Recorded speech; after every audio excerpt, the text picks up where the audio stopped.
আজকে 24-এর কথা আসছে, 24-এর আন্দোলনের কথা আসছে। 24-এর আন্দোলন যারা শহীদ হয়েছে তাদের বিচারের দাবির কথা আসছে।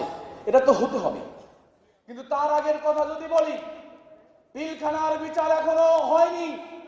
একদিনে 36 ঘন্টার ব্যবধানে পিলখানায় এই জাতির সৈন্য, এ জাতির সূর্য সন্তানের 74 জন সেনাবাহিনী কর্মকর্তাকে 36 ঘন্টার ব্যবধানে হত্যা করা হয়েছে। তার বিচার আগে করতে হবে। যদি বলি তাহলে শাপলা চত্বরে সেই দিন নিরহ মাদ্রাসার ছাত্রদের কি অপরাধ ছিল, তাদের তো বিচার এখনো হয়নি। কাজেই শাপলা চত্বরের বিচার করতে হবে, পিলখানার বিচার করতে হবে।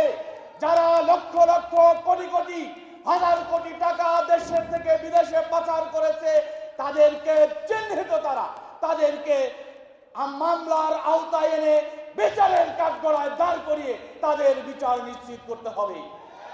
আর যদি 24-এর কথা বলি, 24 আমাদের চেতনায়, 24-এ সরকার তার রাষ্ট্রীয় বাহিনী দিয়ে সমগ্র ছাত্র জনতার বিপক্ষে অবস্থান নিয়ে একটি গণহত্যা সংগঠিত করেছে।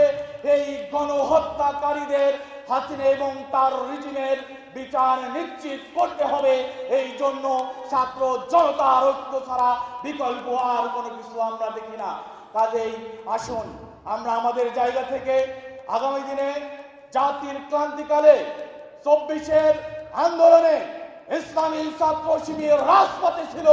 আগামী দিনে এর চাইতে যদি কোনো আরো বেশি ভয়ঙ্কর, আরো বেশি ক্রাইসিস তৈরি হয়, ইসলামী ছাত্র শিবির রাজপথে বীরের ভূমিকায় থাকবে ইনশাআল্লাহ।